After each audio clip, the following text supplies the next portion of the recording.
In the beginning, heaven was a realm. Lucifer, the morning star, the most beautiful of all angels, led the heavenly host. But his heart began to swell with pride.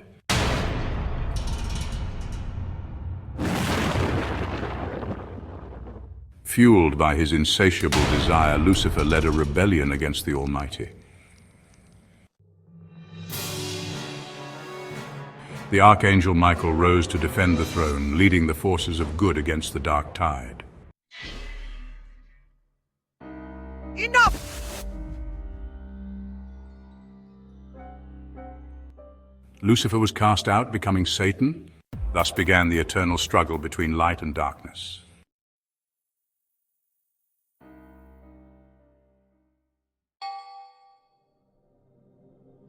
Imagine a place of unimaginable beauty, a realm where the very essence of serenity and peace is woven into the fabric of existence, where light dances upon alabaster towers, casting a radiant glow that illuminates the soul, where music, sweeter than 1,000 harps, fills the air with melodies that soothe the spirit and elevate the heart.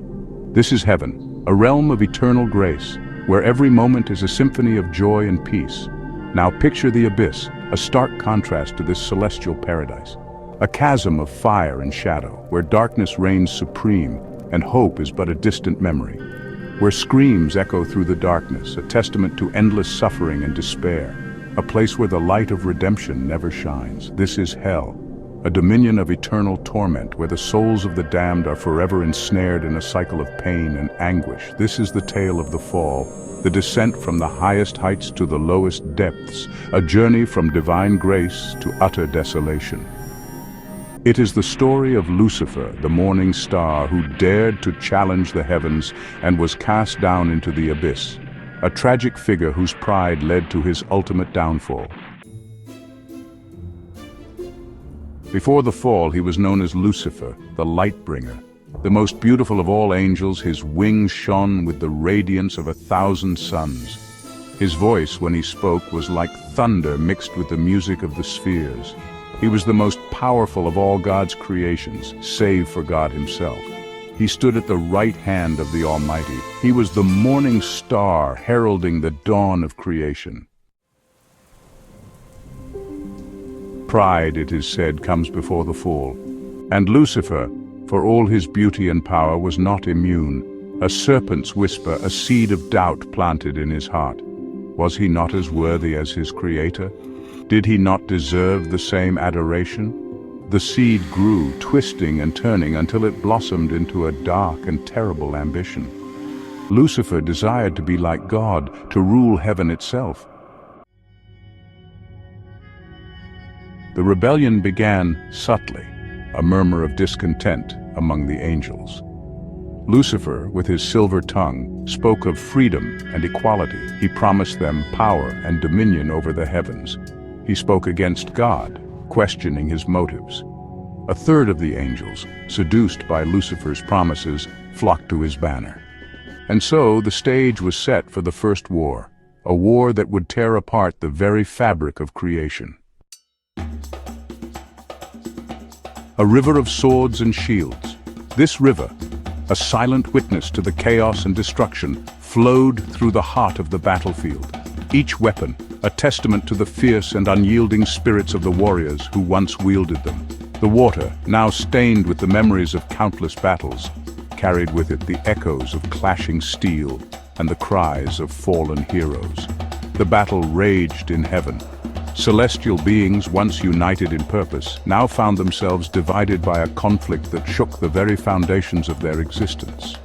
The skies, once serene and filled with divine light, were now a theater of war, where angels fought with a ferocity that belied their ethereal nature.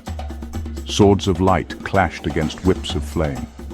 The brilliance of the celestial weapons met the fiery wrath of the infernal, creating a spectacle of light and fire that illuminated the heavens.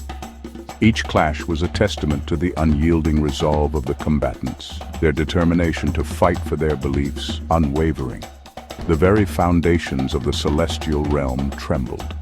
The once unshakable structures of heaven quaked under the strain of the conflict. their divine architecture now marred by the scars of battle.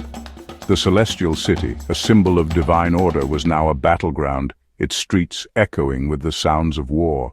Angels, once brothers and sisters in arms, now fought with a fury born of betrayal and despair. Their bonds, forged over eons of service, were now shattered, replaced by a burning desire to prevail.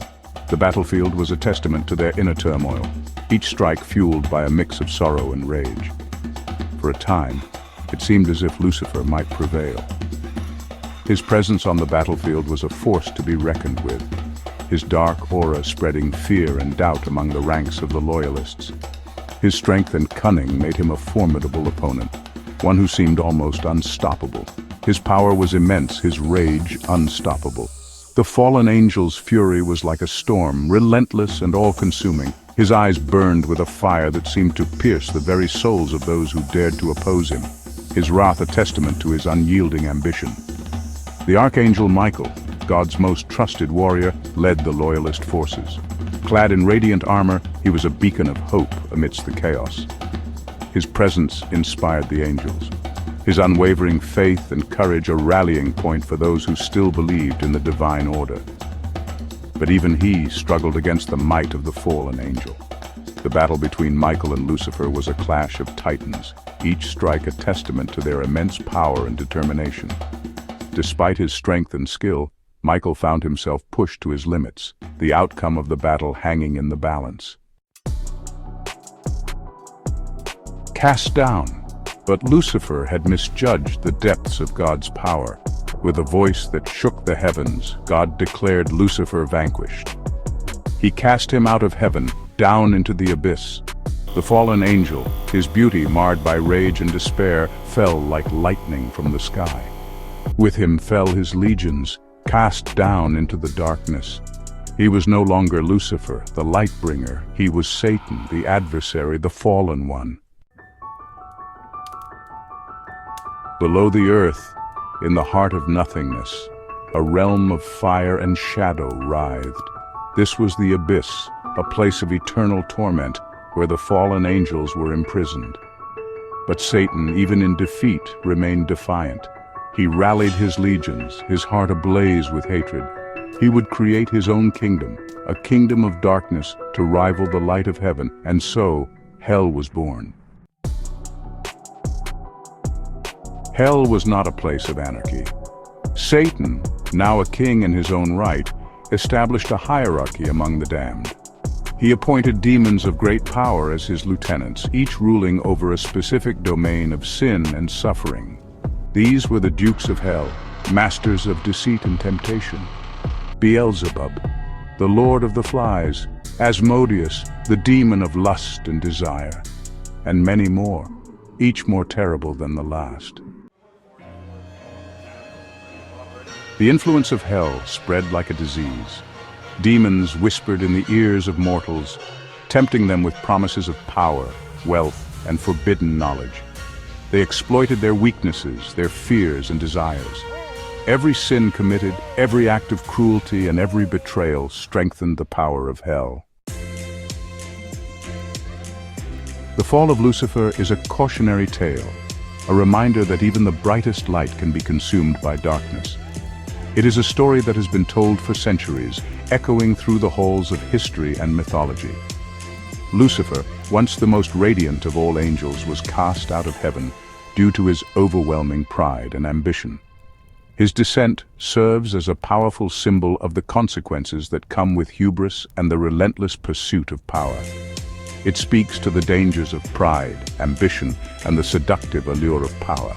These are not just abstract concepts, but real forces that can lead even the most virtuous astray.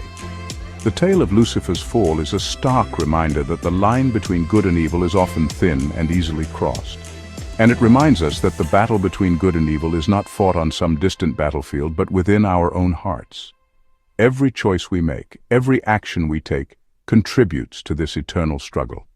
It is a conflict that defines our very existence, shaping our destinies and the world around us.